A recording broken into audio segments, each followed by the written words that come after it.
the birth of Isaac, laughter and faith. It had been years since God first spoke to Abram, years since he promised a child, a nation, a future as countless as the stars. But time passed, and still, no baby came. Abram and Sarai were growing older, well beyond the age of having children. One day, God appeared again and said, "I am God Almighty. Walk before me and be blameless." And then, a divine announcement. Your name will no longer be Abram but Abraham, father of many. God was speaking not only to a man, but to the future within him. And Sarai, God said she would now be called Sarah, princess. Why? Because kings would come from her. Abram fell face down and laughed. Will a child be born to a man who is 100 years old? He wondered. Will Sarah bear a child at night? But God replied, yes, and you shall call him Isaac. Later on, a hot day, Abraham sat at the entrance to his tent. He looked up and saw 3 men standing nearby. He hurried to greet them, offered water, rest, and a meal under the shade of a tree. One of the men who was more than a man said, Abraham replied,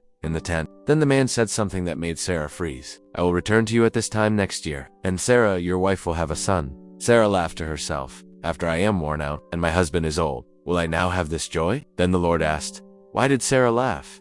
Is anything too hard for the Lord? And then, just as God had said, Sarah became pregnant, and at 90 years old, she gave birth to a son. Abraham was 100. They named him Isaac. And Sarah said, God has brought me laughter, and everyone who hears about this will laugh with me. She added, who would have said to Abraham that Sarah would nurse children? Yet I have borne him a son in his old age. The tent that once echoed with doubts now echoed with laughter. The womb that once seemed empty now cradled a miracle. God's promise was not forgotten. His word was never late. Sometimes we laugh out of disbelief because the promise seems too far, too big, or too delayed. But God sees further than we do. He knows the perfect time.